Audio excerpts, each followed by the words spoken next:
Hello viewers, welcome back to the short video series on cryptography and system security. This is week 2 of this series. So this week we will cover topics such as security services and mechanisms, network security models, classification of ciphers, Caesar cipher, Playfair cipher, Hill cipher and Wigner cipher. So let's start with the very first topic of this week, that is security services and mechanisms.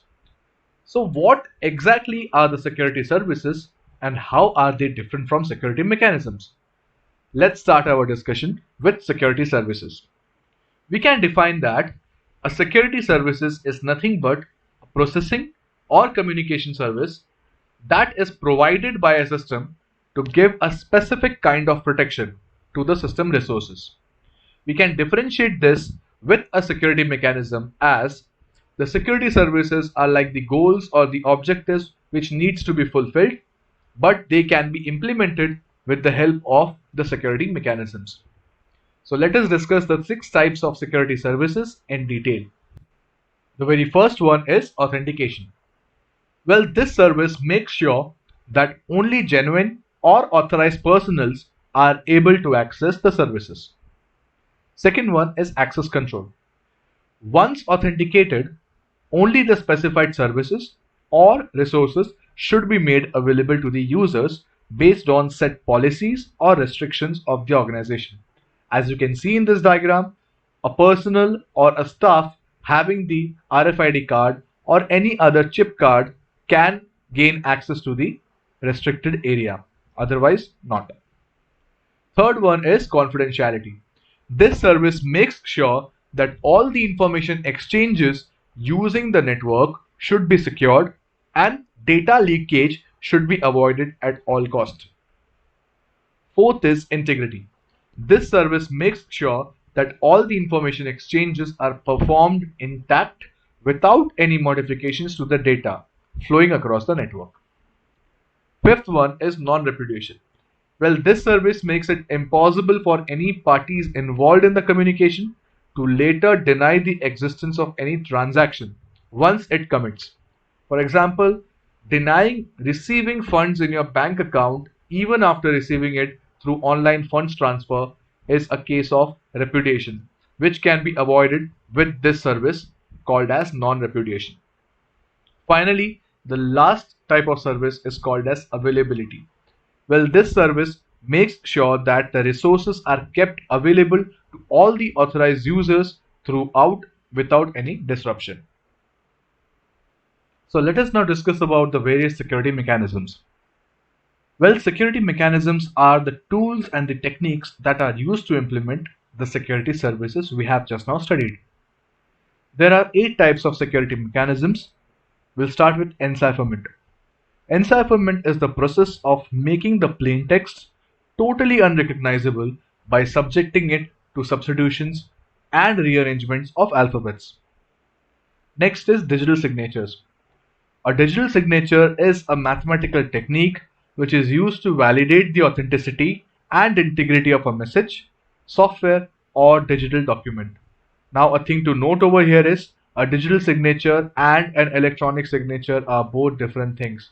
If I use my graphics tablet and sign on my computer, that doesn't make it a digital signature. It will still remain an electronic signature only. Third one is the authentication exchange.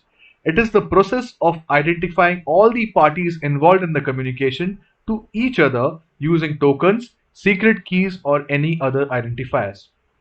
Traffic padding. It is the process in which the password guessing or brute forcing the password is made extremely difficult by appending some random characters at the end of the passwords when they travel across the network.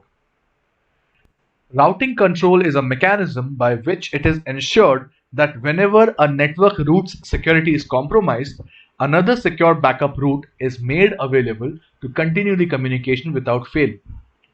Sixth is notarization. Well, it is the process of having a trusted third party sign and verify all the users or entities involved in an online communication. This reduces the burden of authentication exchanges among the various individual entities involved in the communication.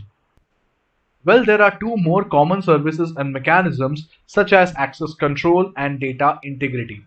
Their definitions remain exactly the same, only the mode of implementation might differ based on the situations they are being implemented in. So let us now shift our attention towards the next topic, which is security models. A security model consists of five entities, which are the sender, the receiver, the opponent or the attacker, a trusted third party, and a communication channel. The only concern over here is how to keep our data secured from the attackers.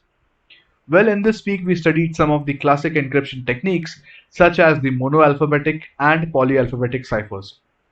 We will discuss about these in detail in the coming few minutes. So let's start our discussion with substitution ciphers and their types. Well, substitution ciphers are of two types, with the mono and polyalphabetic ciphers, based upon the number of alphabets involved in the encryption process at a time.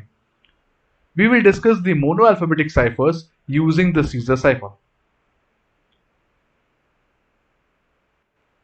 So let us start discussing what exactly is the Caesar cipher. Well, the Caesar cipher follows a very simple principle. You give numeric values to each and every English alphabet starting with A is equal to 0 till Z is equal to 25, and then encrypt using the following formula. Ciphertext CT is equal to plaintext PT plus 3 mod 26. Similarly, the decryption could be shown as the plaintext PT is equal to ciphertext CT minus 3 plus 26 mod 26. Well, this process simply substitutes one English alphabet with another English alphabet present 3 positions ahead of it.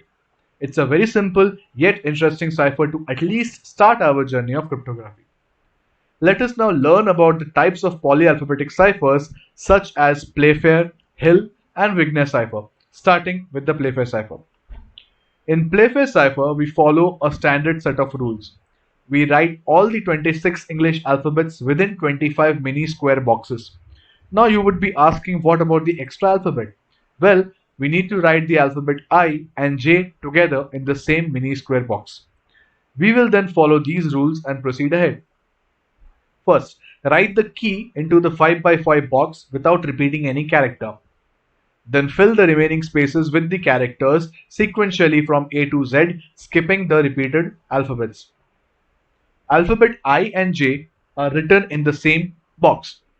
Split the plaintext into pairs of 2 characters. If any character repeats, then stuff a dummy alphabet, example X, to split them. In this case, as you can see, S and T are present in the same row, so we need to replace them with the alphabets to their extreme right, hence TL. Let's consider the next case.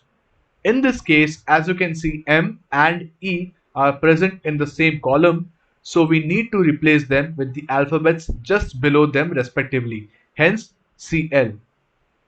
Finally, if any of these above rules are not satisfied, then we form a rectangle with the 2 letters and take the letters on the horizontal opposite corners of the rectangle. As visible here, we replace NT by RQ. So that's the beauty of a Playfair cipher, simple yet powerful. Next, we will learn about a little complex algorithm called as the Hill cipher. In Hill cipher, we need to do matrix multiplications and consider the plaintext and the key both as matrices. Using the formula shown here, we can calculate the ciphertext, and again using the inverse matrix of the key, we will be able to decrypt the message back. Well, the Hill cipher provides better security as compared to the Caesar cipher and Playfair cipher. Finally, we will learn about Wigner cipher. In this case, we simply consider each key element as a separate Caesar cipher. Hence, a key of D will be considered as a Caesar cipher of shift 3 and so on. So when a corresponding plaintext bit is added to the corresponding key bit modulo 26, we get the ciphertext, and an exact reverse mapping provides us the plaintext back. So this was all we learned in this week 2. If you want to watch the detailed lecture videos, kindly check the video description below for the links. or check the video cards above. If you like the content of my channel, don't forget to subscribe to it and share it with your friends. For more such videos, stay tuned and press the bell icon to stay updated. Thank you. Have a great day. Keep learning.